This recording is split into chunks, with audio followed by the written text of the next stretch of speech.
Hi, my name is Clara, and I've been exploring South India for 6 months now.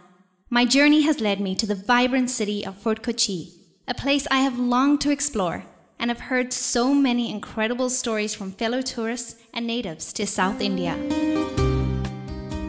Fort Kochi is a colonial city home to a diverse community of caste, color, and religion, sharing a vibrant culture. My journey starts in Ernakulam, a city in Cochin. I board a 20-minute ferry, which takes me on a gorgeous ride to the South Peninsula of Fort Kochi. The most beautiful way to travel is definitely by boat. For 5 rupees, you can get from Ernakulam city to Fort Kochi.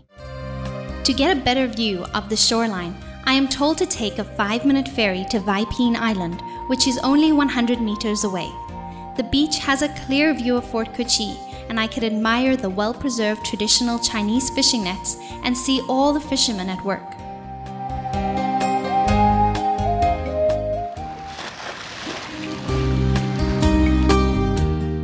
I'm amazed at the exotic shells which spread across the beach, and I start exploring like a child.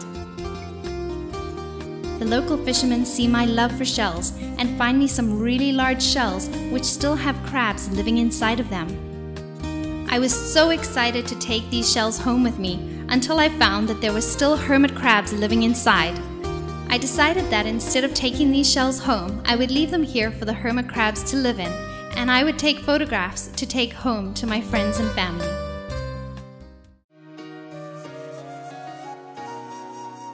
The bus stand is in a very central spot of Fort Kochi. It is reliable and cheap, and most locals and tourists use the buses to get to all major towns and villages close to Fort Kochi. For a more comfortable ride, auto rickshaws are available. Fort Kochi has 30 auto rickshaws always waiting, so you'll always be guaranteed a ride to wherever you need to go. The beachfront by the bus stand is filled with small food stalls and markets. I'm so excited to see what they have to offer.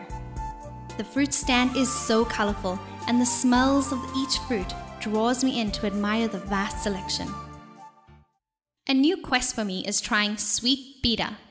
It is used as a breath freshener and is made by spreading lime paste on a betel leaf.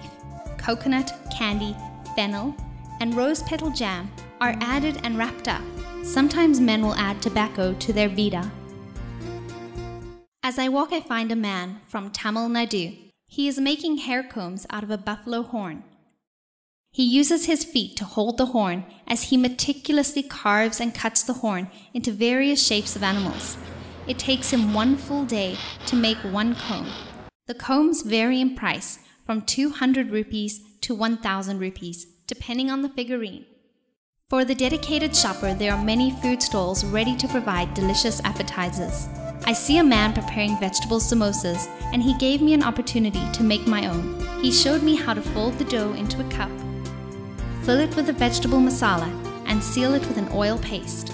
I'm so proud of my new skill, and I'm sure my friends and family will appreciate it when I get home. All along the beachfront, the streets are lined with vendors selling coconut water and chai. I find the best way to cool down and watch the sunset is to enjoy a sweet coconut water, which costs 15 rupees. Sweet coconut juice is the best way to refresh on a really hot summer day.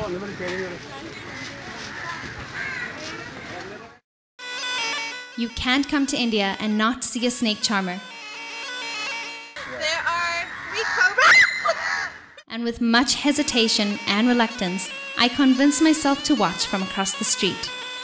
After a small bargain, the charmer settled for 100 rupees and allowed me to film the cobras dancing. It is rare to find a charmer who can handle 3 cobras. Most charmers only charm 1 cobra at a time due to the risk being so high. The snakes are deaf, but I am surprised by how the snake moves with the rhythm of the music. To calm my heart from being so close to 3 deadly cobras, and to thank God that everybody is still alive, I feel it's the perfect time to visit St. Francis Church. A bold church which stands out on the Fort Kochi skyline. This church is the oldest European-built church in India. Built in 1503 and is the burial site of Vasco da Gama, where he laid for 14 years before the Portuguese took his body back to Lisbon. The original church was built with wood, and in the 16th century they rebuilt the church using stone. This is what it's still in today. The church is well preserved. It's too hot to be out in the sun, so I decide to visit David Hall Gallery. Diagonally across the street from St. Francis Church is the David Hall Art Gallery. It's the perfect place to spend a couple hours away from the hot sun. It is a gorgeous Dutch mansion built in the 17th century, and Hendrik Adrian van Reed tot Drakenstein is said to have lived here. He was the civil and military commander of the Malabar region for the Dutch government. A Jewish businessman also lived with his family here. His name was David Koda, and thus the name David Hall was derived for the art gallery. The gallery features modern contemporary art from artists throughout India in a historical site, combining culture and diversity, the past and the present. It's a laid-back, quiet space for artists and art lovers to come together and spend time.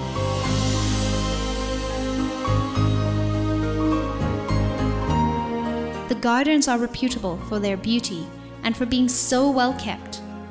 There's a tea house and restaurant overlooking the garden for the creative to admire and get inspired. As I walk along the lonely Dutch cemetery road, which is near David Hall, I find a small yet impeccably kept cemetery. It is overlooking the ocean, and I can't imagine a more serene place to have a burial site. Dedicated to the Dutch traders and soldiers.